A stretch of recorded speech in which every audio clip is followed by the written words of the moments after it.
মই বনাব ওলাইছোঁ নৰসিংহ পাত আলু দি মাছৰ জোল। এয়া মই নৰসিংহ পাত লৈ লৈছোঁ, আলু এটা মিহিমিহিকৈ কাটি লৈছোঁ আৰু এয়া জিৰা আৰু মাছ লৈ লৈছোঁ 4 পিচ। এতিয়া মই নৰসিংহ পাতখিনি মিক্সিত দি কেনে মিক্সি কৰি ল'ম। এয়া মিক্সাৰত দি পেলাই গুড়া কৰি ল'ম। এয়া মই নৰসিংহ পাত মিক্সি কৰি লৈছোঁ। এইফালে কেৰাহী বহাই দিছোঁ, কেৰাহীত তেল দিছোঁ। এতিয়া মই কেৰাহীত জিৰা দি দিম।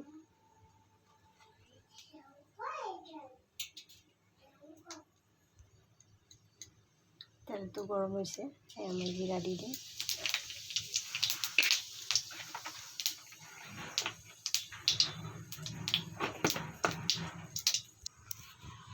তেতিয়া ইয়াতে আলুখিনি দি দিম।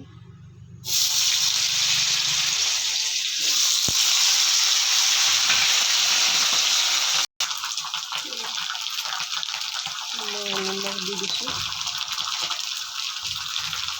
নিমখ দিছোঁ, দি দিছোঁ। অলপ সময় আলুখিনি ভাজি ল'ম। এতিয়া এই নৰসিংহ পাতখিনি মই তাতে দি দিম। নৰসিংহ পাতখিনি মিক্সি কৰি থোৱা নৰসিংহ পাতখিনি দি দিছোঁ।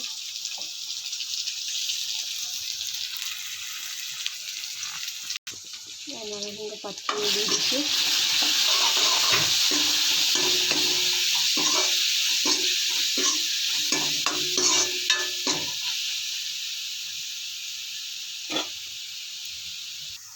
মই ঢাকনি দি বন্ধ কৰি দিম।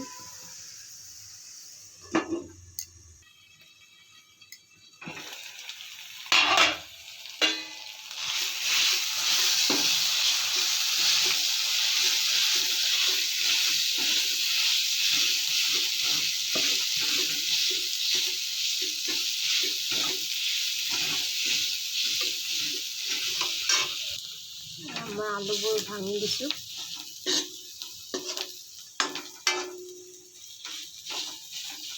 মই ইয়াতে পানী দি দিম।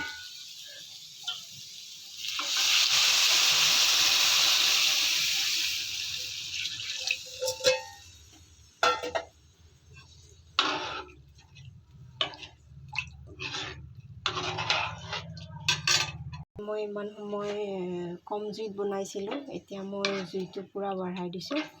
এতিয়া এইখিনি উতল দিব দিম। উতল দিয়ালৈ মই ঢাকি দিছোঁ। এয়া উতল দিছে আঞ্জাখিনি।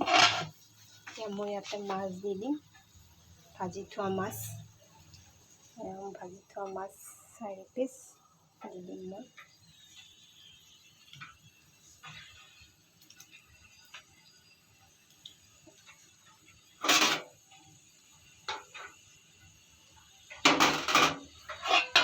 আকৌ ঢাকনি মাৰি দিম, উতলিব দিম।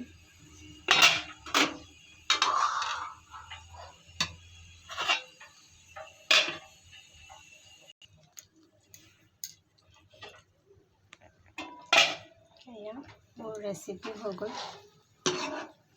নৰসিংহ পাত আৰু আলু মাছৰ জোল হৈ গ'ল। বিৰাট পুতুককৈ জলদি হোৱা আঞ্জা হয়, আপোনালোকেও ট্ৰাই কৰিব পাৰে।